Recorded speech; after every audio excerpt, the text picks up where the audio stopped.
tot 7. As jy nou 'n ander engel in die middel van die lig sien vlieg met 'n ewige evangelie, om te verkondig aan die bewoners van die aarde en aan alle nasies en stamme en tale en volke. Hier sien ons weer die engel met 'n ewige evangelie om te verkondig aan die bewoners van die aarde, alle nasies, stamme, tale en volke. So die evangelie is vir alle stamme, nasies, tale, volke. Hier staan er baie mooi. Vers 7. Hy het met 'n groot stem gesê, vrees God, gee hom heerlikheid, want die uur van sy oordeel het gekom, en aanbid hom, wat die hemel en die aarde en die see en die waterfonteine gemaak het. Jy moet mooi oplet vanmôre en so 'n paar lees. Kom ons gaan na Kolossense toe. Kolossense 1 vers 12. Ekskuus, Kolossense 2 vers 12. Ek wil oor die doop praat vanmôre. En ek wil graag vir u wys dat deur die doop is al ons in die ewigheid kan uitkom. Want as ons nie gedoop is ons eintlik dood. En ons gaan dit vanmôre kyk. En ek gaan dit aan u bewys dat u dit kan sien vanmôre. Dat u moet gedoop word. Want dit is die enigste manier om te sterf, dat Christus kan lewe. As jy nie sterf nie, kan Christus nie lewe nie, want dan lewe jy nog. Ok, so kom ons lees hierdie stukkie. Kolossense 2 vers 12. Omdat julle met hom, hoofletter, begrawe is in die doop, waarin julle ook saam opgewek is, deur die geloof in die werking van God, wat hom uit die dode opgewek het. Kyk mooi, omdat julle saam met hom begrawe is in die doop. Met ander woorde, die doopbad is vir ons 'n begrafnis. Ons word begrawe wanneer ons onder die doopwater gaan en ons word gedoop. Dan word ons begrawe, ons hou begrafnis. Want ek sterf, Jaapie sterf, hy leef nie meer nie. Nou staan ek, as ek uit die doopwater uitkom, staan ek op saam met Christus. Nou leef ek in Christus en Christus in my. Hy sê, bly in my soos ek in julle. Verstaan nie? So as ek nie deur die doopwater gegaan het nie, het ek nog nie gesterf nie, dan leef ek nog en Christus leef nie in my. Christus kan alleen in my leef wanneer ek gesterf het onder die doopwater. En hier sê hy vir ons mooi, 2 vers 12, omdat julle saam met hom begrawe is in die doop, waarin julle ook saam opgewek is, deur die geloof in die werking van God, wat hom uit die dode opgewek het. En julle wat dood was deur die misdade en die onbesnedenheid van julle vlees, met ander woorde, ons was dood in sonde, tot ons by die Here uitgekom het hy saam met hom lewend gemaak, deurdat hy julle al die misdade vergeef het. En die skuldbrief teen ons, wat met sy insettinge ons vyandig was, uitgedelg en weggeruim het, deur dit aan die kruis vas te naal. Prys die Here, is dit nie wonderlik nie? So met ander woorde, Christus, wanneer ek sterf saam met hom, onder die doopwater, en ek kom aan die kant uit, dan leef Jaapie nou nie meer nie. Christus leef nou in Jaapie. Ek is nou in Christus. So ek leef nie meer nie, ek het juis gaan sterf onder die doopwater. Kom ek sê so, die enigste manier om te sterf is om ondergedompel te word, onder die water. Dis die enigste manier as 'n mens lank genoeg onder die water is, wat jy verdrink en doodgaan. Daarom is dit onderdompeling. Ek het al iets gesê.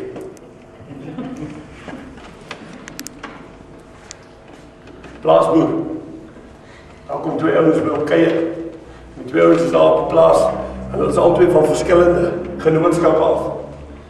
Of denominasies. Hulle sit en stry oor die doop. En hierdie een sê nee, dit moet besprinkel wees. En die ander een sê nee, dit moet onderdompel wees. En ander een en so gaan hulle aan. En jou plaasboer kyk hulle so. En hy skud nader aan sy kop en hy maak hulle stil. Hy sê, stop die lorry net hier. Kom, gee my nou 'n kans. En hy roep vir Jonas, Jonas kom hier. Hy sê, vat vir my hierdie lap en dan gaan doop jy hom vir my daar in die drom met water en dan bring jy hom vir my. En Jonas vat die lap en druk hom onder die water en hy doop die water, die lap en hy droog hom uit en hy bring hom terug vir jou plaasboer. Hy sê, as Jonas weet wat het is om gedoop te word, wat stry julle dan nou daaroor? Okay, so prys die Here. Ons kyk na dit. Ek het nog een skrif wat ek vir julle wil lees en dan gaan ons lekker kuier Efesiërs. Kom ons gaan na Efesiërs toe. Efesiërs, die eerste hoofstuk. Vers 18. Ons het vers 17. Hy sê dat die God van ons die Here Jesus Christus, die Vader van die heerlikheid, aan julle die gees van wysheid en openbaring in kennis van hom mag gee. Verlig die oë van julle verstand, sodat julle kan weet, onderstreep dit, kan weet, wat die hoop van sy roeping en wat die rykdom van die heerlikheid van sy erfdeel onder die heiliges is.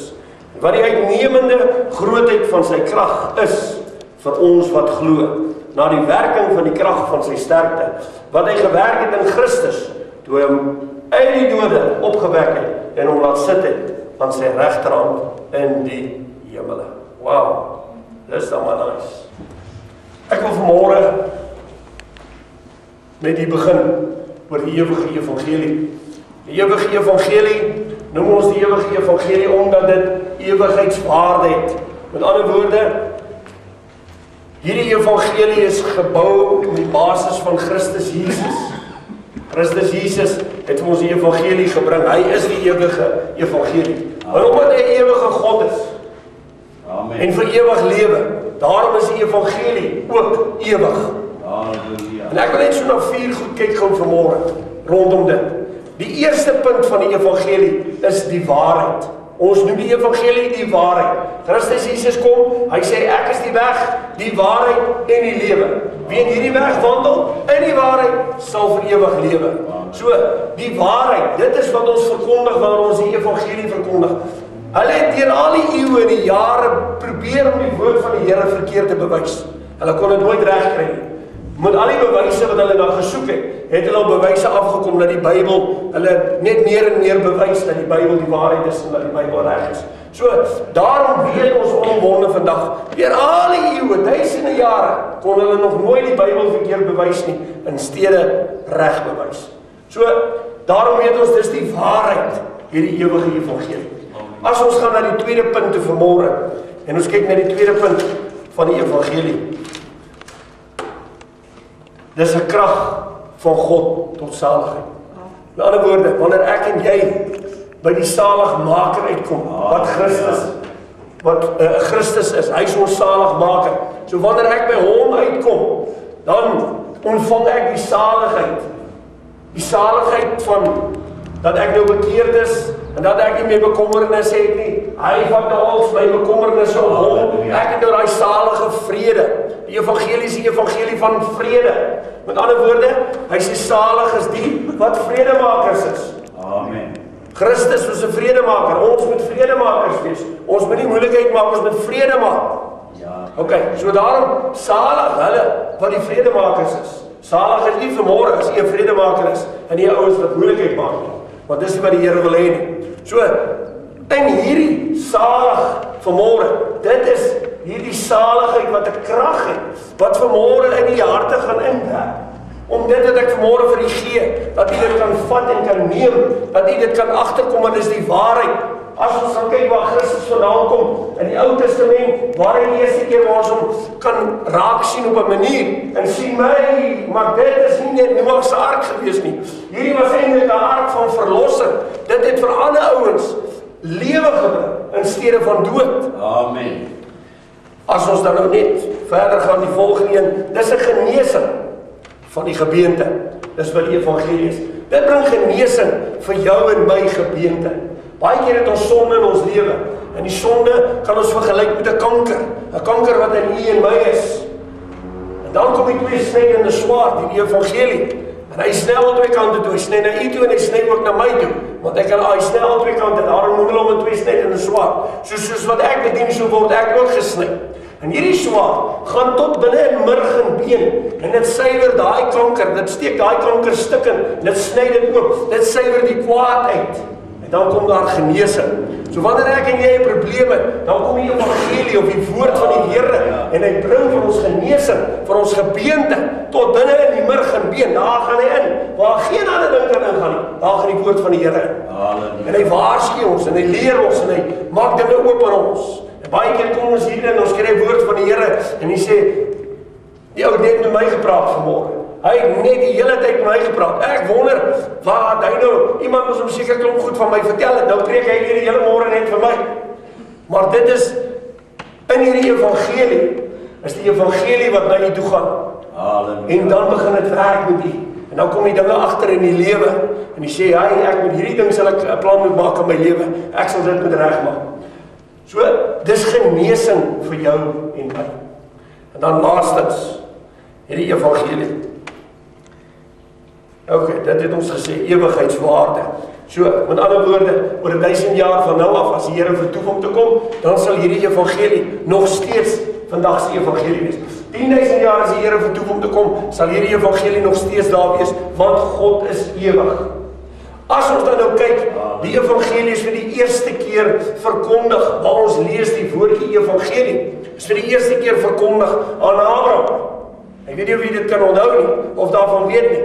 Abraham het offer gebring, en hy het 'n klomp goed, die Here het hom beveel, hy moet 'n lam bring, en hy moet al hierdie, en hy moet hulle middel deursny, en dan moet hulle teenoor mekaar oopsit op die grond. Want in die ou tyd het hulle verbond gesluit in die vorm van 'n 8. Want 'n 8 het nie 'n punt nie, en hy het ook nie 'n einde nie. So met ander woorde, hy loop aan mekaar aan een. En 8 beteken ook 'n nuwe begin. So God kom na Abraham toe, en hy sê vir Abraham, ek wil 'n verbond met jou sluit, Abraham. Want God wou later in Abraham se nageslag, wou hy iemand kry, wat Maria was, waarin hy kon kom in haar baarmoeder, en God kon word, vlees, 'n woord wat vlees geword het, op die aarde. Dis wat hy later wou doen. Daarom sluit hy hierdie verbond nou met Abraham. Gaan hierdie verbond met hom aan.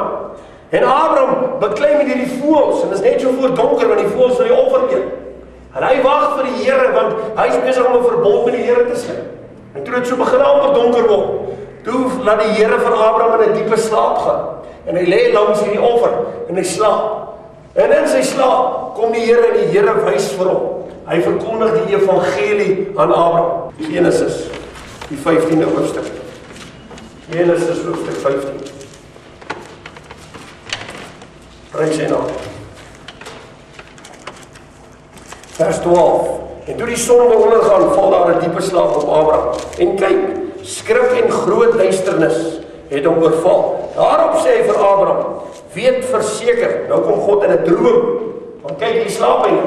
Hy sê, daarom sê hy vir Abraham, nou slaap hy. Nou in die droom, sê die Here vir Abraham, weet verseker dat jou nageslag vreemdelinge sal wees in 'n land wat aan hulle nie behoort nie. Daar sal hulle diensbaar wees, verdruk word vir 400 jaar lank. En die Here vertel vir hom alles wat gaan gebeur met Israel. Hulle gaan in Egipte land opland en al daai goedes. Dit sien Abraham in 'n droom. Maar ek wil vir u sê vanmôre, want ook in daardie droom en Abraham verder gesien as dit. Hy het gesien Jesus Christus wat gaan kom, wat uit die uit sy saad uit gebore gaan word, en dat Jesus Christus gesterf het aan die kruis, dat hy weer opgestaan het, en dat hy in die regterhand van God die Vader is. Want dis die hele evangelie. Abraham het hierdie hele evangelie, het hy gesien. Daarom glo ek, was hy die vader van geloof, want hy het geglo in dit wat hy gedroom het, dit wat God hom gewys het, het hy geglo daarin. Ok, so, ek wil hier ons net na Galasiërs toe gaan. Kom ons gaan lees gou net 'n stukkie in Galasiërs. Galasiërs. En dan gaan ons 3 vers 7 tot 9. Galasiërs 3 vers 7 tot 9. Hy sê, julle verstaan dan, dat die wat uit die geloof is, hulle is kinders van Abraham. En die skrif het vooruit gesien het, dat God die heidene uit die geloof sou regverdig, het vooraf aan Abraham die evangelie verkondig. Hier staan dit. En die sien wat staan, het vooraf aan Abraham die evangelie verkondig. Met ander woorde, terwyl daar Abraham daar gelê, het God die evangelie aan hom gewys, dit aan hom verkondig. Daarom staan dit, jy moet dit merk. Hy sê, in jou sal al die volke geseën word, sodat die wat uit die geloof is, geseën word saam met die gelowige Abraham. Prys die Here, wonderlike skrif daai. Ek wil net hê ons moet hier weer in Genesis 12, moet ons net daar kyk gou. Genesis 12. Ek wil hier net gou iets wys, en dan gaan ons lekker aan. Genesis 12, nee, Genesis 15. 15 vers 7. Hy sê, na sononder toe dit heeltemal donker was, gaan daar 'n rokende oond, onderstreep dit, 'n rokende oond, en 'n vurige fakkel, onderstreep dit, tussen die stukke vleis deur. In ander woorde, hierdie vleis, hierdie offer hier op die grond, Abraham is aan die slaap, hy droom van die Evangelie, en hier kom die woord van die Here, en God word altyd vergelyk met 'n verterende vuur, 'n vurige oond. As ons kyk na die berg Sinai, God was op die berg Sinai, dit is soos 'n vuurspiewende berg gewees. God word altyd met dit vergelyk. So hierdie rokende oond, skryf daarby, dis God. En dan lees jy 'n bietjie verder, dan sien jy daar staan vurige fakkel, skryf daar, dis Christus. OK, so die rokende oond is God, die vurige fakkel is Christus. So hier kry ons Christus al in die begin van die tyd. Ons het hom nog net nie gesien nie, maar hier, as ons nou vanmôre gaan kyk na al hierdie goed, gaan ons nou mooi sien, en hy gaan homself aan ons openbaar vanmôre, op maniere wat jy hom nog nie gesien het nie. So, die vurige fakkel, as ons na die Engelse Bybel kyk, hy verduidelik dit baie mooi. Hy sê 'n smoking oven and a lamp. Dit het deur hierdie offergawe gegaan. 'n Smoking oven and a lamp. Nou kom ons gaan op Psalm 119 toe. Dan lees ons net saam op Psalm 119. Dan gaan jy iets allemaal mooi sien. Loof die Here, Psalm 119. Vers 105. Onthou nou wat ek gesê het. Met ander woorde, die Engelse Bybel sê 'n lamp. Kom ons kyk waar kry ons 'n lamp. Psalm 119, 105 sê, U woord is 'n lamp, is 'n lamp for my feet and a light for my path. So hier kry ons die lamp, wat nou hier by Abraham was. Kan jy dit sien nou? Dis die Bybel. Kan jy dit sien? Hier kry ons nou die lamp.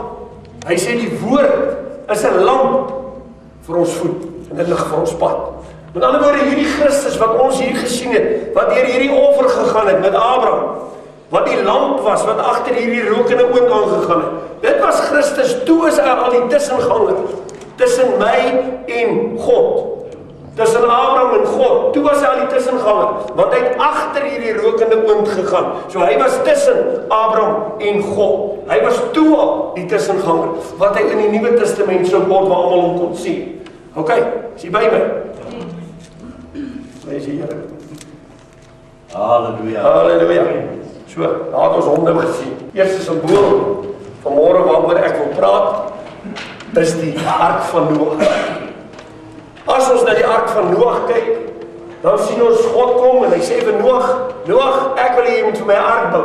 Hy gee vir Noag die mates van die ARK, ons ken die hele verhaal. En Noag bou hierdie ARK, vat hom 120 jaar om hierdie ARK te bou. Want in hierdie ARK wou God verlossing bewerk vir mense. So hierdie ARK, as ons na die Nuwe Testament kyk, dan sien ons Christus, die sterke verlosser, sê daai koortjie dit so mooi. Hy is die sterk verlosser. So Christus is die verlosser. God wil deur die ARK verlossing bewerk vir mense om hulle te red, dat hulle nie sterf nie. Want daar sou 'n vloed kom. En Noag, vir 120 jaar, preek hy vir hierdie ouens, elke dag wat so toe kom, en party het hom gespot, en so aan. En hy het hulle gewaarsku en gesê, die Bybel sê, hulle het nog aangegaan om te trou, en te eet, en partytjie te hou, en al die goeders, hulle het nie geluister vir Noag nie. Alhoewel Noag gepreek het en gewaarsku het, dat hulle gaan almal sterwe, as hulle nie in die ARK inkom nie.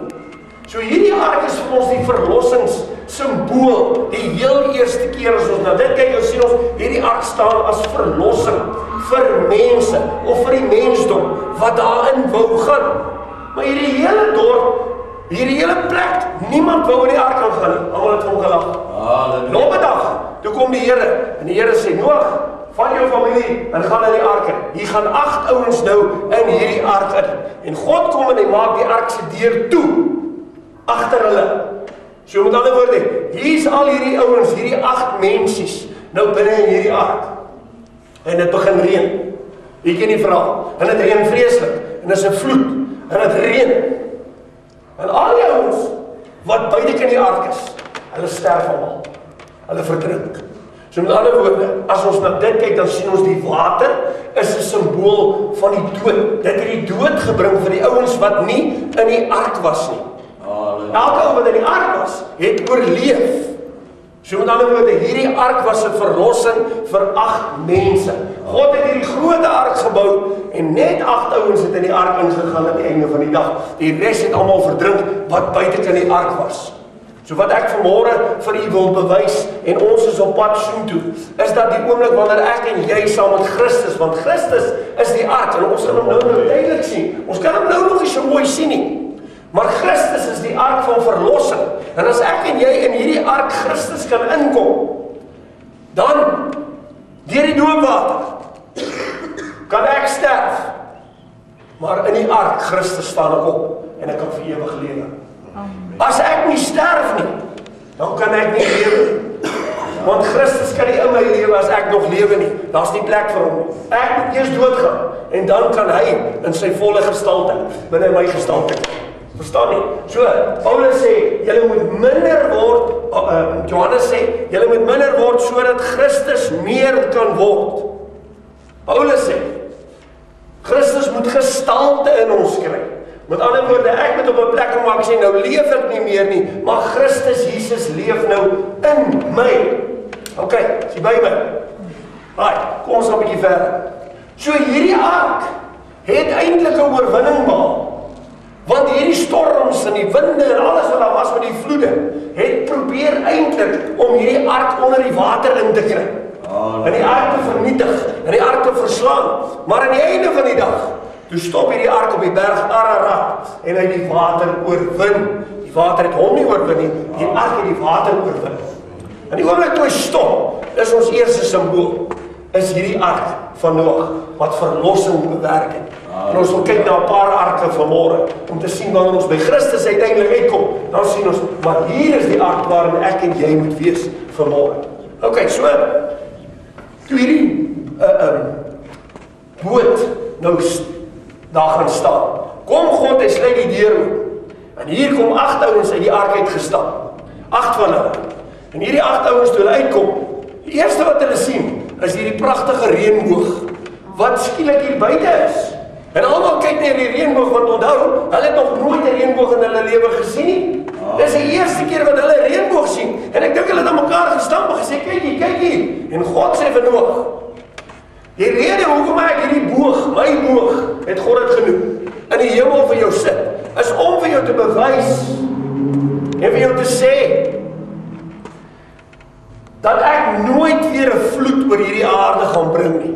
So die reënboog vandag is 'n bewys van God se verbond met Noag en met die mensdom na Noag, dat hy nooit weer 'n vloed oor die algehele aarde sal bring nie. Met ander woorde, die hele aarde weer vernietig met water nie. Nooit weer nie.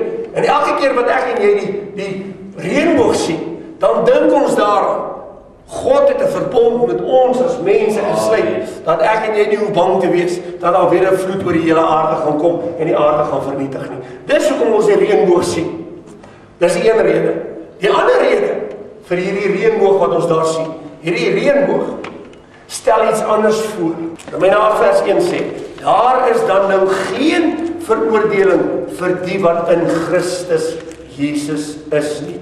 Vir die wat nie na die vlees wandel nie, maar na die gees.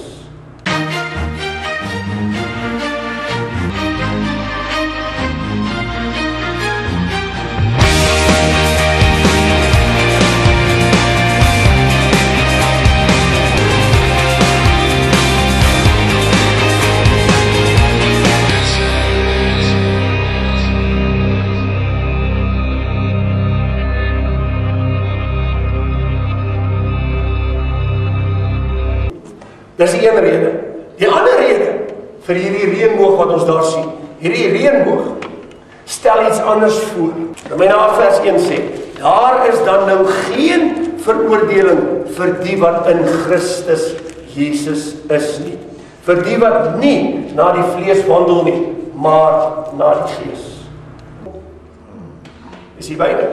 As ek nie in die ark is nie, dan word ek veroordeel oor my dade en my dinge wat ek doen. Maar hier sê Romeine dit baie mooi. Hy sê daar is dan nou geen veroordeling vir die wat in Christus Jesus is nie. Dit is dan die wonderlike skrif hierdie nie, né? So as ons net in Jesus kan kom, dan word ons nie meer veroordeel nie, want dan vat hy al hierdie goeders van ons af weg. Dan gaan hy bietjie verder. En hy sê, vir die wat nie na die vlees wandel nie, maar na die gees. Met ander woorde, as ek 'n vleeslike mens is, kan ek nie in Jesus Christus wees nie. Ek moet eers die vlees afsterwe. Ek moet eers in die doopwater gaan en die ou natuur, die ou mens, die ou dinge moet verbygaan. En dan moet ek opstaan saam met Christus en sê, "Haai, kyk, alles het nuut kom word." Verstaan nie? Dit is wat hy skrif in Jesaja so mooi sê. Hy sê, die ou dinge het verbygegaan, alles het nuut kom word. Die oomblik wanneer ek en jy in die ark kom en ons gaan onder die doopwater in, dan kom ons daar uit met 'n nuwe begin. Heeltemal skoon. Ek weet nie wat worry ouens so baie oor hulle verjaarsdae nie. Daar's soveel mense wat so 'n issue maak van hulle verjaarsdag. En ek wil vertel, 'n verjaarsdag is net 'n bewys dat u uit Adam uitgebore is met sonde. Nou wie wil dit herdenk? Ek herdenk my geboortedag in die doop. Want toe ek daar uit die doopwater uitkom, toe leef ek nie meer nie, maar Christus Jesus leef nou in my. Toe word ek nuut gebore. Halleluja. Is dit nie wonderlik nie? Wedergebore. Halleluja. Wedergebore. Prys God. So met ander woorde, as ek en jy dan nou dit reën, dit is nou klaar gereën en ek stap by die huis uit en ek sien hier's 'n mooi reënboog. Dan kan ek mos nou my hande opsteek na die Here toe en sê, daar is dan nou geen veroordeling meer vir hulle wat in Jesus Christus is nie. Want daar is die bewys dat Christus nog altyd besig is om verlossing te bewerk. Halleluja. Die boog was nie net vir Noag se tyd nie. Die boog is vandag nog steeds 'n bewys van God se kontrak met jou en my. Halleluja. Is dit nie wonderlik nie? Prys die naam. Soos ons nou na die reënboog gekyk het, dis ons tweede simbool. Dan gaan ons vanmôre na die derde simbool toe. Die derde simbool, Moses. God kom by Moses en hy sê vir Moses, Moses, ek wil hê jy moet vir my 'n ark bou. Maar die ark moet nou nie weer so groot wees soos Noag se ark nie. Gee hom die mates van die klein arkie. Want onthou nou, God het 'n belofte gemaak. Hulle het nie nodig om nou weer so groot ark te bou nie, want God gaan nou nie weer die hele wêreld vernietig met water nie, so daar hoef nie diere en al hulle goed aan te wees nie. Hy het 'n belofte gemaak. So hy sê vir Moses, bou hierdie klein arkie, en hy gee vir hom die mates en alles, en Moses maak hierdie ark. En God sê vir Moses, in die tempel, onthou die tempel was 3 dele, die allerheiligste deel, die heilige deel en die voorportaal. En hierdie ark Moses wil ek hê moet die allerheiligste deel agter die gordyn wees. Daar moet hierdie ark wees. En as ek nou dink, daar afgesonder, hy sê nou mag net een persoon daar by my inkom, en dis die hoëpriester. As enigiemand anders kom, dan sterf hulle onmiddellik. As die hoëpriester kom sonde by hom, sal hy ook sterf. So hoor vanmôre wat ek vir u sê. So hier is 'n toonbeeld, want God sê ek wil nog altyd tussen die mense bly, want dis hoekom ek die mense gemaak het. Ek wil nog altyd deel wees van hulle, ek wil nog altyd tussen hulle wees. So, hy maak hierdie ark as 'n simbool, 'n toonbeeld, dat sy teenwoordigheid tussen sy mense is. Maar omdat hy 'n heilige God is, en ek en jy as ons in sy heiligheid in beweeg, en ons kom nie deur Jesus Christus nie, dan sterf ons onmiddellik. Maar as ons deur Jesus Christus se bloed kom, dan is daar ewige lewe vir ons. Dan sien God ons nie meer raak nie. Hy sien sy seun Jesus se bloed raak. En daardie bloed het ons verlos van al dit wat ons dood sou laat gaan het, as ons in die eerste plek daar gekom het. Okay, so. Nou is hierdie ark hier. En God sê, Moses, ek wil hê jy moet nou 'n bietjie verder gaan. Moet hierdie ark. Hy sê, dan die deksel van hierdie ark is 'n goue deksel. Hy sê, so Moses, maak vir my oop die versoendeksel. Hulle het die versoendeksel genoem. Maak hom oop. Dan vat jy vir my 'n goue kruik en jy gaan haal van hierdie manna wat ek elke môre vir julle gee. En jy maak hierdie kruik vol met hierdie manna. En dan sit jy hierdie pot kruik met manna binne in hierdie ark. Hy sê, nou vat jy die 10 gebooie, dis 2 kliptafels, 5 gebooie, 5 gebooie. Dan bring jy hierdie kliptafels en dan sit jy dit ook binne in hierdie ark. Halleluja. Ek dink Moses het gewonder, maar wat se goed is al hierdie, hoekom moet hy nou al hierdie goedes doen? Maar hy het gedink, maar die Here sal my later verduidelik, laat ek dit nou maar net doen. So hy sit hierdie 2 kliptafels daar. As ons na hierdie kruik kyk, met die manna binne in die kruik, dan kom ons agter, dis die manna wat in die hemel uitgeval het, en Israel het dit geëet, en dis hoe hulle in die lewe gebly. Dit was hulle kos. As ons na Johannes 6 toe gaan in die Nuwe Testament, dan sien ons, Jesus sê, ek is die brood van die ewige lewe. Amen. Wie van hierdie brood eet, sal in die ewigheid nooit sterwe nie. So met ander woorde, Jesus kom eintlik en hy sê, julle vaders het in die ou tyd hierdie manna geëet en hulle het gesterf. Maar as julle van my eet, ek is die nuwe brood wat uit die hemel uitgekom het. Onthou, hy het uit die hemel uit neergedaal. Hy het in Bethlehem is hy gebore. En Bethlehem beteken die huis van die bakker. Met ander woorde, die broodjie Jesus is gebak in Bethlehem, in die huis van die bakker. Die Bybel. Dan wonder jy hoekom, jy het altyd gewonder hoekom is dit in Bethlehem. Dit is die huis van die bakker, dis wat Bethlehem beteken. So hy is daar gebore en gebak en voorberei vir ons, sodat ons hom vandag kan eet. Ok, so, hy is die brood van die lewe, Jesus. Daarom is hierdie tipe simbool of 'n tipe skaduwee van die manna is hier in die ark om vir ons te wys dat Christus al daai tyd deel was van die hele verlossingsplan van God. Nou sien ons die 2 10 gebooie tafels lê hier en ons wonder by onsself, maar wat maak hierdie gebooie dan nou hier binnekant? Wat beteken dit? En die Here sê vir Moses, Moses, ek wil hê, roep al 12 stamme se mense. Bring hulle by mekaar. Laat elke ou sy staf bring. Die hoof van elke stam. En dat almal hulle stawwe binne in die tent van samekoms sit. Hulle het 'n tent gehad, nie 'n gebou gehad, nie 'n so tent gehad wat nou eintlik die tempel was. Hulle noem dit die tent van samekoms. Hy sê bring dat hulle almal hulle stawwe hier sit. En dan kom julle môreoggend terug. Dan wil ek vir julle iets wys. So al hierdie ouens kom, hulle bring hulle staf, en onthou, 'n staf is 'n tweede ding. Dis al vir, hy loop al jare met hy staf. So hier kom hulle almal, hulle sit elkeen hulle staf hier in die voorportaal neer. En die volgende môre, toe kom hierdie ouens terug. En Moses maak oop. En toe sy oop maak, toe lê hier 12 stawwe. Maar een van hulle het uitgeloop. Hy is nie meer dood nie. Hy dra bloeisels, hy het blare en hy het vrugte. Hy lewendig. Die Here wys hierdeur. Toe hulle nou nader kyk, toe sien hulle, maar dit is Aaron se staf.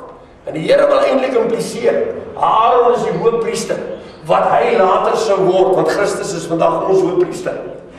So, deur dit het hy eintlik bewys, dat Aaron die hoëpriester was, in die eerste plek.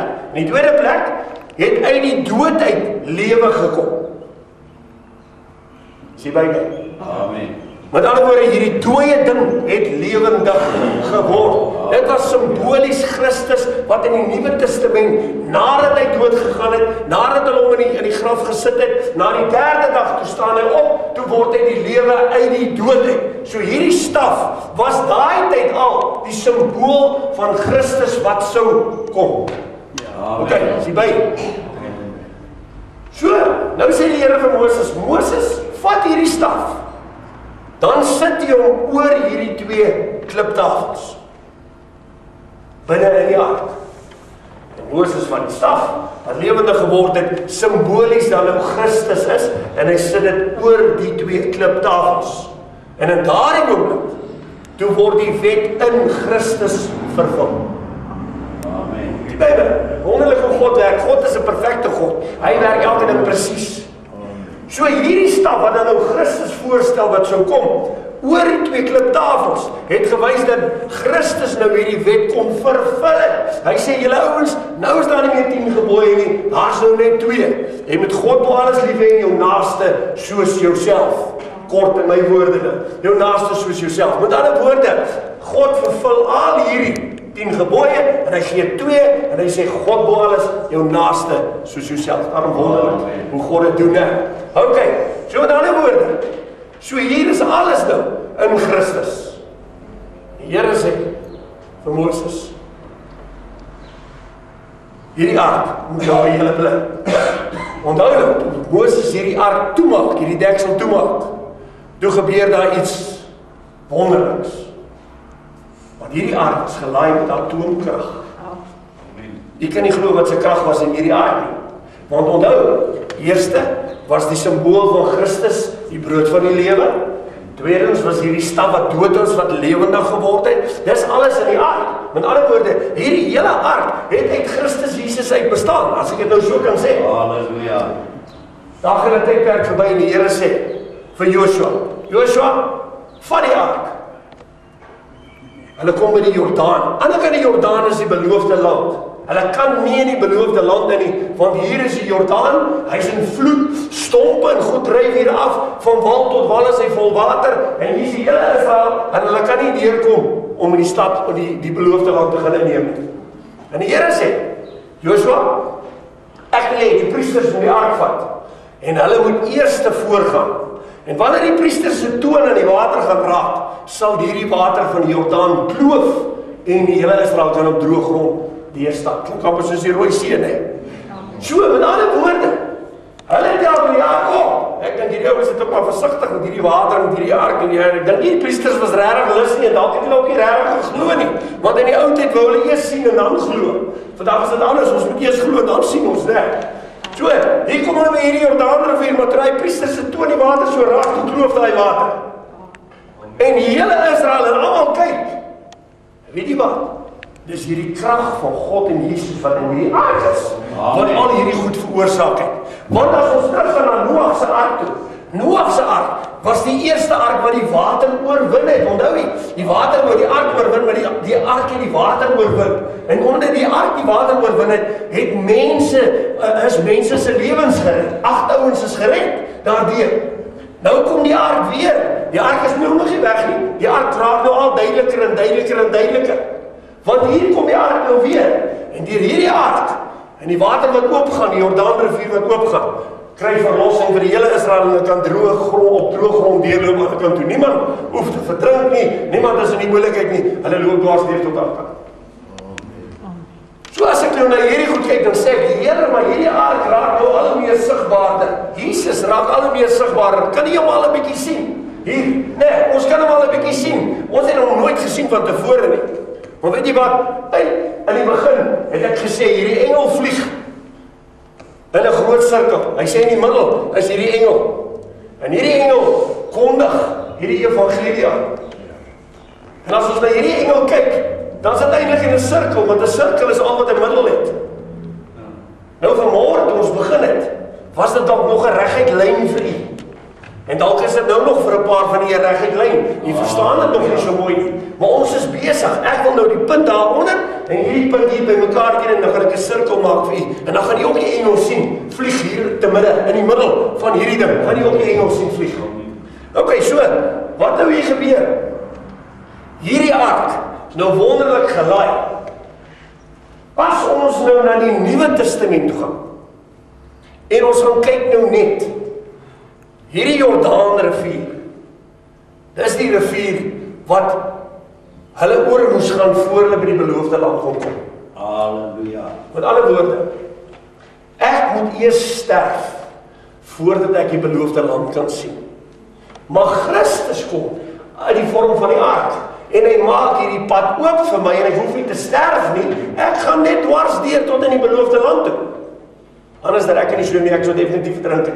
So, wat ek vir u sê, Christus kom en hy maak 'n pad vir my en nou kan ek lekker deur dit gaan en ek hoef nie te sterf nie. Verstaan jy wat ek sê? Okay. As ons na die Nuwe Testament kyk, dan sien ons hier kom Christus en Johannes die Doper is in die water en Christus kom weer by dieselfde Jordaanrivier as daai tyd in die vorm van die ark. Kom hy by dieselfde Jordaanrivier en hy loop in hierdie Jordaanrivier in en hy sê vir Johannes moet hom doop.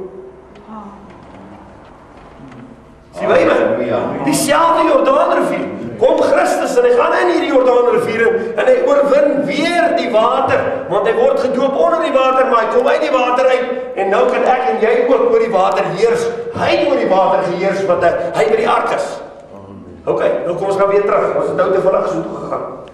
So, met ander woorde, hierdie ark wat hulle hier gedra het die teenwoordigheid van God gehad. Israel dwaal 'n bietjie af. En die priesters dwaal af. En hulle vang snaakse goed aan. Eli se 2 seuns. En die Filistyne veg teen hulle en die Filistyne kom agter.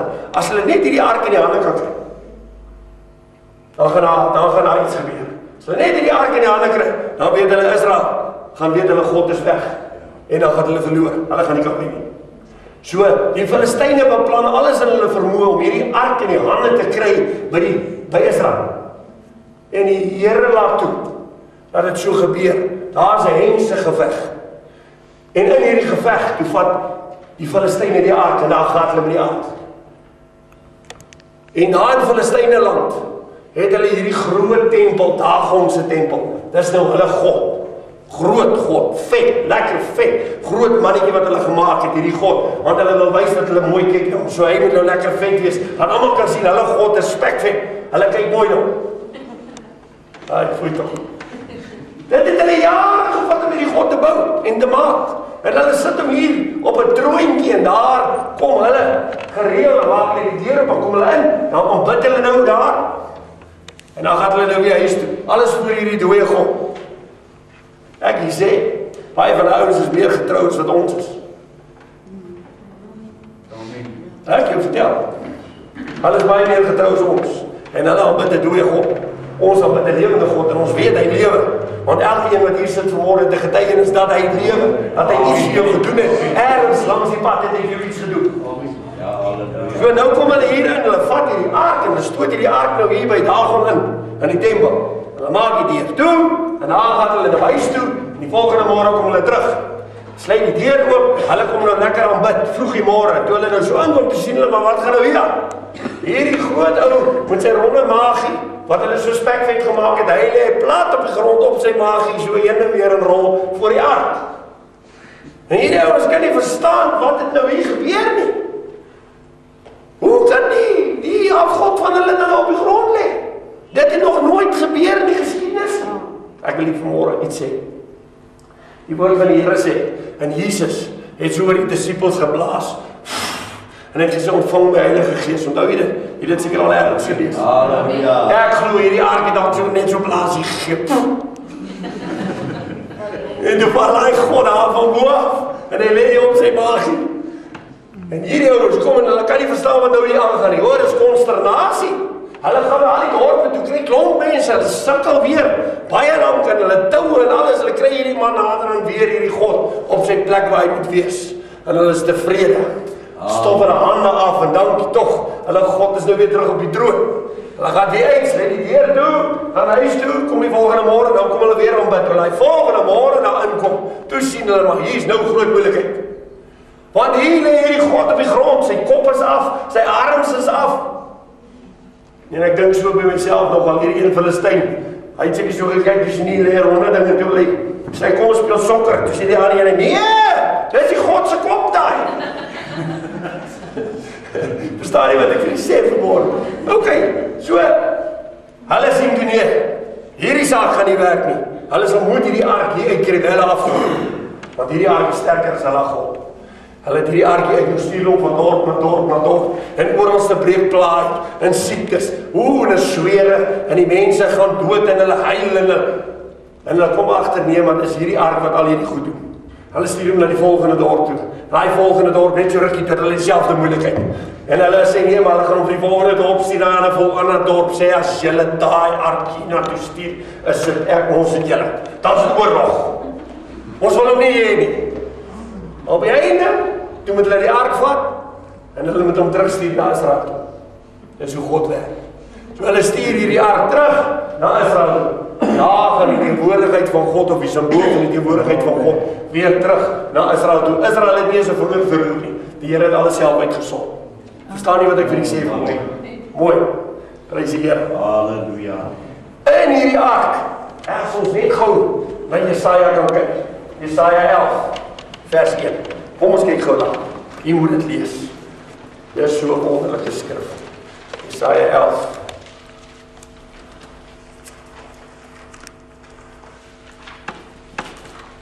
Jesaja 11. Vers 1. Die opskrif sê die voorspoedige regering van die Messias. Maar daar sal 'n takkie uitspruit uit die stomp van Isaïe en 'n loot uit sy wortels sal vrugte dra. Nou vers 2, beskryf baie mooi. As jy na hierdie takkie kyk, as jy nou terugdink aan Aaron se staf, en uit Aaron se dooie staf het 'n takkie uitgespruit, onthou jy dit? En hy het blare gehad, en bloeisels gehad, en hy het vrugte gehad. Nou jy, ons het dit nou nog bespreek. Sien ons nie nou dieselfde takkie hier? Kyk jy, maar daar sal 'n takkie uitspruit uit die stomp van Isaïe, en 'n loot uit sy wortels sal vrugte dra. En op hom, nou kyk nou, hy het 7 vruggies aangehaar, hy tak, en hier staan dit, en op hom sal die gees van die Here rus, 1, die gees van wysheid 2, die gees van verstand 3, die gees van raad 4, die gees van sterkte 5, die gees van kennis 6, en die gees van die vrees van die Here 7. Wonderlik, né? Prys die Here. So, met ander woorde, hierdie staf van Aaron, wat 'n tipe of 'n simbool van Christus is, op hom en die 7 geeste van God gerus. Gewonder die woord sê, op 'n plek, Israel en die vyand het na mekaar toe getrek, en die vyand het op een weg na Israel toe aangekom, maar op 7 weë weggevlug van Israel af nie, want binne was die staf met die 7 geeste van God, en daarom moes hulle in 7 rigtings vlug voor Israel. Amen. Baie keer het Israel op die slagveld gekom, en lê hulle net dood. Want die Here se geeste klaar voor die tyd uitgetrek en sommer die klomp doodgemaak. So Israel het baie keer nie eens geveg nie. Dis hierdie 7 geeste van God. Nou ek wil vanmôre vir julle iets vertel, 'n geheim vertel. U en ek is klein arkies, wat die teenwoordigheid van God by ons het. Nou, jy lyk nie eens opgewonde dan maar die teenwoordigheid van God by ons het. En as die teenwoordigheid van God, met ander woorde, as ek Jesus in my lewe ingenooi het, wat het ek eintlik aangenooi? As die Ou Testament 'n houtstaf het, wat uitgeloop het, en hy al hierdie krag kan doen, en die waterkloof en al daai, hoeveel te meer dink jy en ek vandag, omdat Christus in jou en my is? Rus die 7 geeste van God mos ook op my, en in my, is dit nie waar nie? Dan moet my vyand ook mos vlug. As ek opstaan teen hom in 7 weë vlug hy mos weg. Daarom sê hy weerstaan die duiwel, en hy moet, en hy sal van jou af wegvlug. Amen. Sien by my? Want ek en jy is klein aartjies. En die Jesus bly binne. Dis wel lekker. Halleluja. Sê wie vir ou langs jou, ek is 'n klein aartjie, maar hulle Jesus bly binne, my. Loof die Here.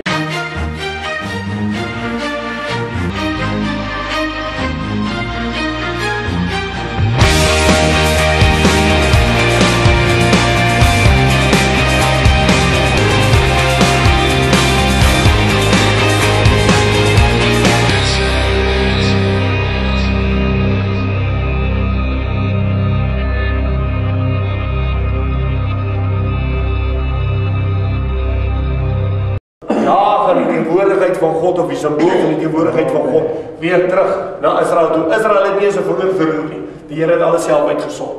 Verstaan nie wat ek vir julle sê vanmôre? Mooi. Prys die Here. Halleluja. In hierdie ark, as ons net gou na Jesaja kan kyk. Jesaja 11, vers 1. Kom ons kyk gou daar. Jy moet dit lees. Dit is so 'n wonderlike skrif.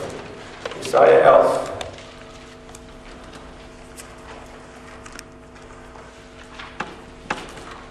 Jesaja 11, vers 1. Die opskrif sê die voorspoedige regering van die Messias. Maar daar sal 'n takkie uitspruit uit die stomp van Isaïe, en 'n loot uit sy wortels sal vrugte dra. Nou vers 2, beskryf baie mooi. As jy na hierdie takkie kyk, as jy nou terugdink aan Aaron se staf, en uit Aaron se dooie staf het 'n takkie uitgespruit, onthou jy dit? En hy het blare gehad, en bloeisels gehad, en hy het vrugte gehad. Nou jy, ons het dit nou nog bespreek. Sien ons nie nou dieselfde takkie hier? Kyk jy, maar daar sal 'n takkie uitspruit uit die stomp van Isaïe, en 'n loot uit sy wortels sal vrugte dra. En op hom, nou kyk nou, hy het 7 vruggies aangehaar, hy tak, en hier staan dit, en op hom sal die gees van die Here rus, 1, die gees van wysheid 2, die gees van verstand 3, die gees van raad 4, die gees van sterkte 5, die gees van kennis 6, en die gees van die vrees van die Here 7. Wonderlik, né? Prys die Here. So, met ander woorde, hierdie staf van Aaron, wat 'n tipe of 'n simbool van Christus is, op hom het die 7 geeste van God gerus. Gewonder die woord sê, op 'n plek, Israel en die vyand het na mekaar toe getrek, en die vyand het op een weg na Israel toe aangekom, maar op 7 weë weggevlug van Israel af nie, want binnein was die staf met die 7 geeste van God, en daarom moes hulle in 7 rigtings vlug voor Israel. Amen. Baie keer het Israel op die slagveld gekom, en lê hulle net dood. Want die Here is die geeste klaar voor die tyd uitgetrek en sommer die klomp doodgemaak. So Israel het baie keer nie eens geveg nie. Dis hierdie 7 geeste van God. Nou ek wil vanmôre vir julle iets vertel, 'n geheim vertel.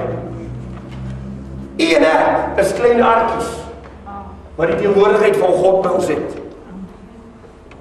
Ag, julle het nie eens opgewonde daarmee. Wat die teenwoordigheid van God by ons het. En as die teenwoordigheid van God, met ander woorde, as ek Jesus in my lewe ingenooi het, wat het ek eintlik ingenooi?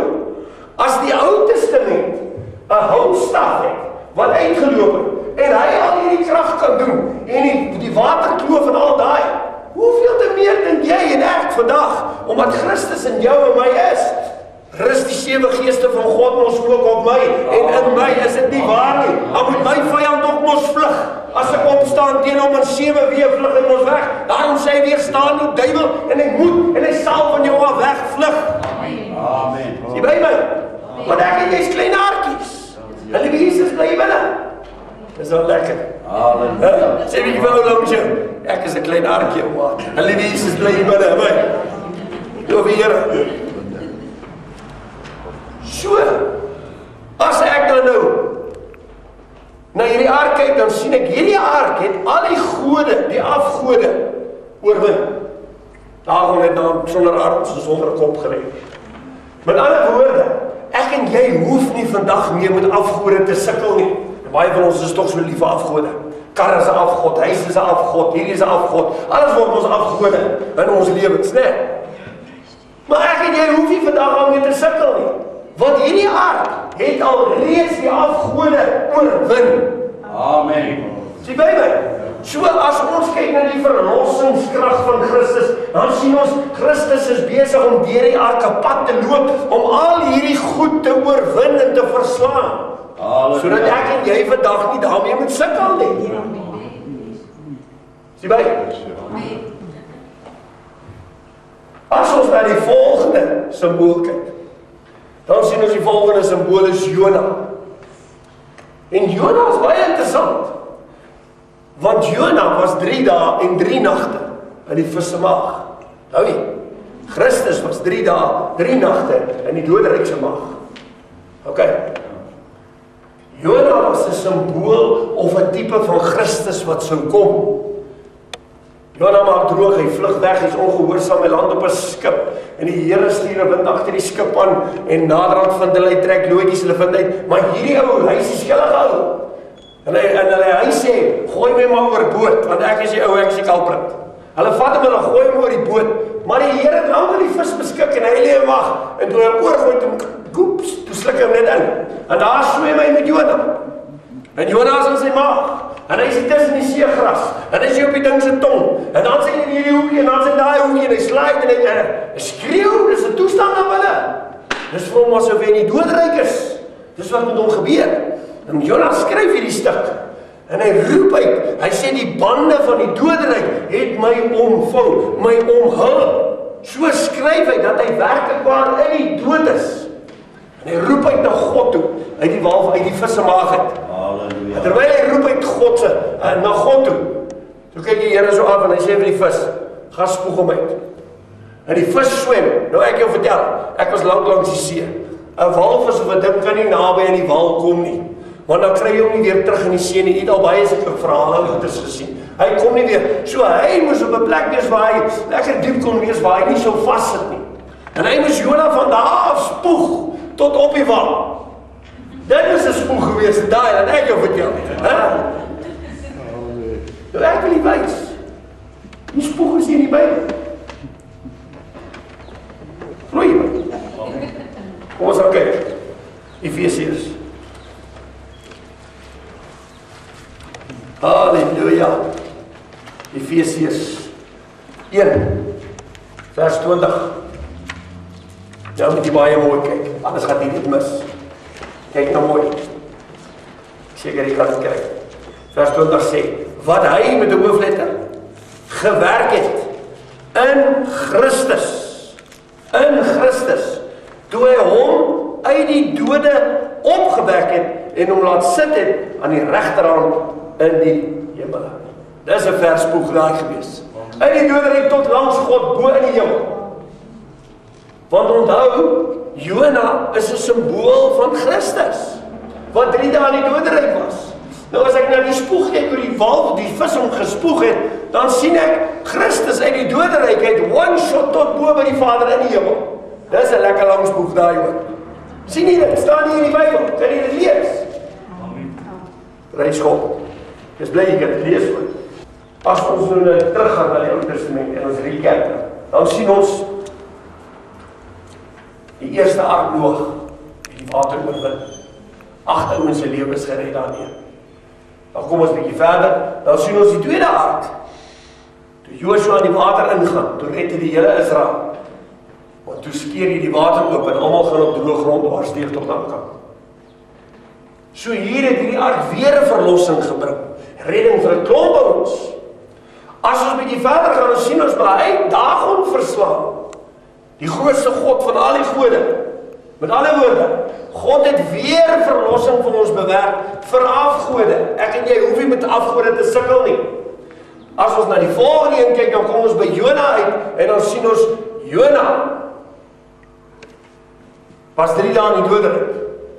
En eintlik het hy die dood oorwin. So weer 'n simbool van Christus wat sou kom, wat die dood sou oorwin. Koning Dawid sê so mooi. Hy sê al gaan ek deur 'n dal van doodskade weer, ek sal geen onheil vrees nie, want U stok en U staf. Wie is dit? Christus Jesus is met my. Sien by my? Hy sê dat al van doodskade nie, met ander woorde, al kom ek by die doodsjordaan, is daar geen water in die rivier nie. Want Christus het toe hulle klaar in die water geraak en die water het oopgeskeur. En as ek nou vanmôre vir u kan sê, as ek na Christus gaan kyk, dan sien ek Christus Jesus in die Nuwe Testament. Toe hy op die kruis hang, terwyl hy daar in die kruis hang, toe hy sy asem uitblaas, en hy sê, Vader, in die hande gee ek my gees oor. Voel, daar gaan die gees. En hy sterwe. En daai oomblik, toe raak sy toon aan die doderyk, aan die doodsjordaan. En die doodsjordaan kloof. Jy moet nou mooi vir my luister. Dit kloof en dit maak pad. Hy is die eerste een wat deur daai pad gaan. Hy die water oorwin as die ark Jesus Christus. So hier maak hy 'n pad vir almal van ons wat agterna kom om deur hierdie doodsjordaan te kan gaan sonder vrees, sonder om bang te wees. Ons kan die bewys daarvan sien. Toe sy toon die water tref, toe skeer die grafte oop. Onthou jy dit? Hy sê die ontslape heiliges het opgestaan uit die grafte uit. So met ander woorde, hier is dooie ouens wat in die grafte vir jare was. Maar toe die Here se toon aan die doodsjordaan raak, toe word al hierdie ouens lewendig. En hulle staan op in die grafte uit. Met ander woorde, weer 'n bewys dat Christus die ark was, wat die doodsjordaan oorwin het, en vir my en jou 'n pad gemaak het, om daar deur te kan gaan. As ek nie in Christus is nie, is daar nie 'n pad vir my. Dan gaan ek na die ewige verderf toe. Ja. Baie ouens sê, ja, maar daar is siek ouens, hulle kan nie gedoop word, en so, maar ek wil vanmôre vir u sê, ek verstaan, daar is baie siek ouens, wat in komas is en alles, wat nie gedoop is, en nog nie in daai toestand gedoop kan word nie. Maar ek wil vanmôre vir u sê, as daai ou net in sy geestes oog vir die Here sê, Here, ek aanvaar Christus Jesus as my ark en my verlosser en my doop en alles, want die Bybel sê so mooi, hy sê, bekeer julle en laat julle doop en dan vul ek julle met my Heilige Gees. So wat ek vanmôre vir u wil sê, as ek nie in die doopwater ingaan nie, dan kan ek nie lewe nie. Daar's geen lewe in my nie. Hoor mooi. Wil ek dit ook hier verduidelik. As ons na al hierdie simbole gekyk het van die Ou Testament, dan sien ons, as ons nou terugkyk na dit was nie vir ons sigbaar nie. Maar nou, as ons nou daar kyk, dan kom ons agter, daai was dit, daai was dit, daai was dit, daai was dit, en so kom ons dwars deur en ons sien, maar dis eintlik 'n redding wat die Here vir ons van Noag se ark af weg deur 'n redding en verlossing bewerk het tot in die Nuwe Testament. In die Nuwe Testament is daar 2 simbole wat oorbly in die Nuwe Testament. En hierdie 2 simbole is die nagmaal en dan die volgende simbool. As ons nou kyk na dit, is die nagmaal en dis Jesus Christus self met die doop. Toe Christus in die Jordaan ingaan, in die doopwater, en hy word gedoop. Die oomblik toe hy uit die water uitkom, en die ark oorwin die water, wat staan vir die dood, en die ark oorwin die water, toe gaan die hemel oop. Sien by my? Toe gaan die hemel oop. Toe die hemel oopgaan, toe praat God uit die hemel uit en hy sê, dis my geliefde seun aan wie ek welbehaag het. Amen. En Johannes kyk en hy sien, hier kom die Heilige Gees in die vorm van 'n duif en hy vlieg en hy kom sit hier op Jesus se skouer. Halleluja. Sien by my? So met ander woorde, die oomblik wanneer ek en jy gedoop word, en ons sterf in onderdompeling onder die water, en ons kom aan die ander kant uit saam met Christus, dan gaan die hemel vir jou en my oop. Ewe skielik kan ek nou bid en die Here hoor my, want die hemel is nie meer toe vir my nie. Dit het nou oop geword, oopgegaan deur my gehoorsaamheidstap wat ek gedoen het. Sien by my? Ok, en dan as die hemel oopgaan, dan hoor ons God se stem ewe skielik met ons praat. En dan as ons God se stem hoor, dan kom die Heilige Gees. En die Heilige Gees lei ons en leer ons in die waarheid, soos wat die woord het so mooi sê. Amen. Verstaan nie dit? So dan lei die Heilige Gees ons. So wanneer ek gedoop is, het ek gesterf. Nou is dit nie meer Jaapie se wil nie. Dis nou Christus Jesus se wil, wat nou moet geskied. Daarom is ek gedoop, sodat dit 'n bewys vir God is, dat ek wil sterwe, ek wil nie meer lewe nie. Ek wil hê Christus Jesus moet nou in my lewe. My ou lewe gaan verby, en dan kry jy 'n nuwe lewe. Dis eintlik wat gebeur. Amen. Verstaan jy? Amen. Ok.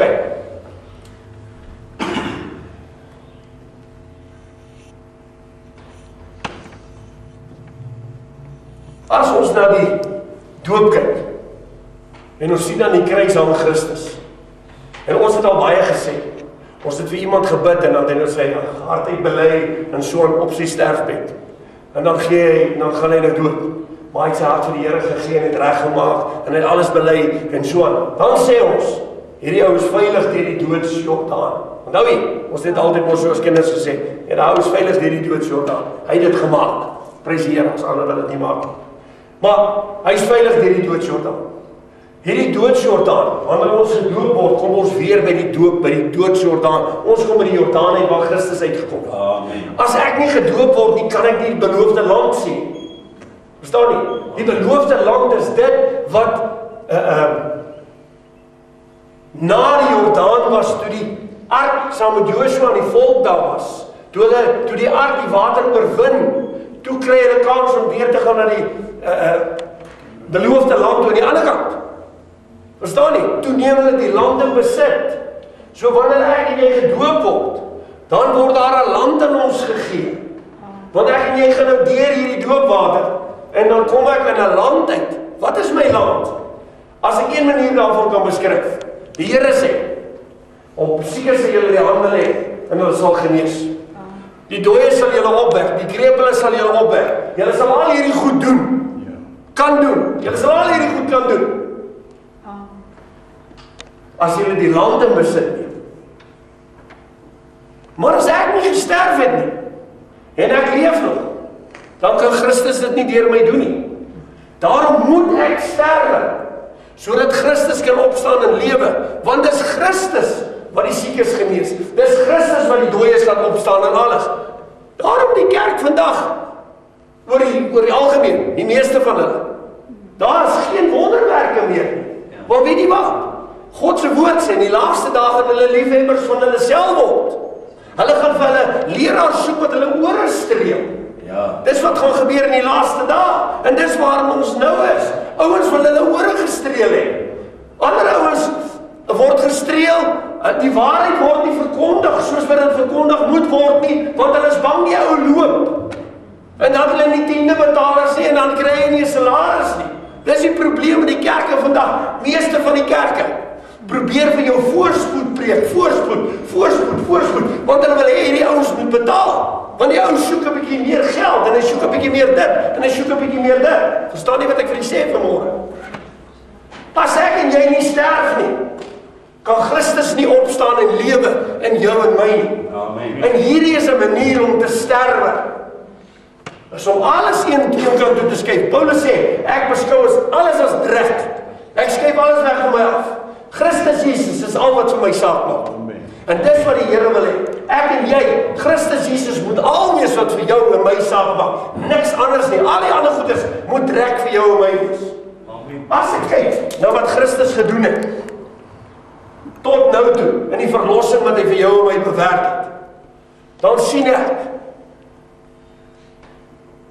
die skrif wat sê,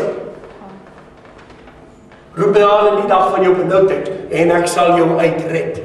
Wanneer ou benoud is, dis wanneer jy voel jy wil doodgaan. Dan roep jy en dan kom die Here en hy sê en ek sal jou uitred.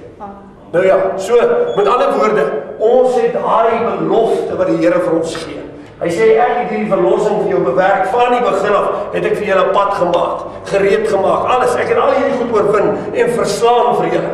En al wat julle moet doen is om in my in te kom. Halleluja. So die tweede deel, hierdie Nuwe Testamentiese deel wat ek oor wil praat, is die nagmaal tafel. En dan die laaste, dis oor Jesus. Maar ek gaan nie vanmôre kans kry om daaroor te praat nie, want dit is nog net so lank preek. Net oor daai twee. Want dis die twee simbole waar Christus sienbaar geword het. Die tafel, die nagmaaltafel, wat ek en jy aan deel het, dis eintlik Christus se liggaam. En alles wat by sy liggaam gebeur. So, en dan die laaste ene is waar Jesus is. En hy kom uit die doopwater uit. En wat gebeur van daar af aan? Verstaan nie? So as ons by dit kan uitkom, maar ons gaan definitief nou nie vanmôre daarby uitkom nie. Ek glo, u het nou in die Ou Testament se deel vanmôre tot hier, het jy alles raak gesien wat jy moet raak sien. Ek glo u weet nou, u het nou 'n beter prentjie oor Christus, en dat hy van die begin af daar was. En u weet ook vanmôre, dat as ons nie die Ou Testament gehad het nie, sou ons nooit al hierdie goedes kon sien nie, sou ons nooit geweet het, maar die afgode is verslaan, die water is verslaan, al hierdie goed het klaar gebeur nie. So dankie Here vir die Ou Testament vanmôre, dat ons daarby kon leer. Nou het ons by die Nuwe Testament gekom, en ons moet oorstap na die volgende simbool, maar ons gaan nie vanmôre oorstap na dit nie. Dis 'n volgende preek. So ons gaan, by die volgende preek, gaan ons nou by dit uitkom. Dit is 'n lang preek, en dit is baie lering, en daar's baie diep goed, wat ek nie nou vir u sommer net so 'n kort dingetjie kan skryf nie. Wat ek wel vanmôre vir u wil sê. Onthou jy hierdie eerste ark? Noag stuur die kraai uit en alles, en hy stuur die duif uit, en die duif gaan uit, en hy kom terug, en hy stuur weer die duif uit, en die duif kom uiteindelik terug met 'n olyftakkie in sy bek. Hou jy, Noag vang hom, hy kom sit op die venster, met 'n olyftakkie. As ek na Christus in die Nuwe Testament kyk, in die doopwater, Christus kom uit die doopwater uit, kom hy op. En daai oomblik toe hy uit die doopwater uitkom, toe sê Johannes die Doper, en ek sien die Heilige Gees in die vorm van 'n duif. En hy kom sit op die ark. Dis eintlik wat hy gesê het. So hierdie ark van Noag wat ons in die begin gesien het, waar die duif op kom sit het, wat 'n toonbeeld van die Heilige Gees was, het hy hier in die Nuwe Testament, toe Christus uit die water uitkom, toe wys hy vir ons, ek is die ark, hier kom die Heilige Gees in die vorm van 'n duif, en hy kom sit op my skouer. En as ons dit so moet vat, en dan ons nou vanmôre hierdie twee punte by mekaar getrek, maar dit is baie dieper, want ons gaan nie nou oor die tafel praat nie, en ons gaan ook nie nou praat oor die doop nie.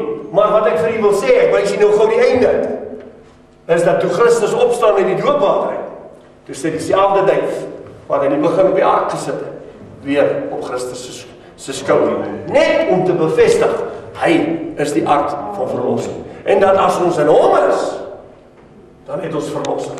As ek en jy vanmôre in Jesus Christus kan wees, dan is ek en jy vanmôre vry. Waarlik vry. Hy sê, hy wat die seun van God vrygemaak het, is waarlik vry. So ek en jy, as ons in Christus is vanmôre, is ek waarlik vry. Ek is nie meer 'n Egiptenaar nie, ek is nie meer 'n slaaf nie. Ek het al die gesindhede gelos. Want Christus het al die goed vir my verslaan. Ek moet net in Christus inkom. Amen. Ek glo jy het 'n bietjie meer gekyk na die doop vanmôre. En jy het 'n bietjie meer gesien hoe belangrik is die doop. En as ek vir die sê vanmôre, party mense sê van water my kan red, dan sê ek ja, water kan jou red. Jy is in die moeilikheid as jy nie gedoop word, as jy nie gedompel word onder die water. Want dan jy nog nie gesterf nie. Dan leef jy nog. En as jy nog leef, kan jy nie die beloofde land besit neem. Ek moet eers sterf. Christus in my neem al hierdie goeders in besit. Prys sy naam. So ek weet dis 'n paar ouens wat dalk nie gedoop is vanmôre nie, en ek hoop jy het 'n bietjie geskrik vanmôre. En gesê, "Wow, ek moet 'n plan maak om in daai doopwater in te duik." Prys God dat die Here Jesus Christus kan opstaan en ek kan doodgaan. Maar party ouens is bang om dood te gaan. Hulle is seer om dood te gaan. Ek dink dis maar eintlik wat dit is. Hulle wil nie doodgaan in die doopwater nie. Hulle is bang. Ek was net so bang toe ek sonde gehad het, want ek geweet as ek daardeur kom, dan kan ek nou nie meer sonde doen nie. Nou is ek in die moeilikheid. Want nou gaan die Here vir my kyk, en die Here gaan nou dit, en die Here, verstaan nie wat ek sê? So ek dink dis maar die meeste ouens se probleem. Hulle wil maar nog deel wees van die wêreld, al word hy nie gedoop nie. Maar as jy werklik waar wil lewe, as jy werklik waar deel van die bruid van Christus wil wees, dan is hier 'n paar stappe wat ek en jy moet doen, waarvan die doop baie belangrike stap is. Ons gaan na die ander twee simbole kyk op 'n later geleentheid.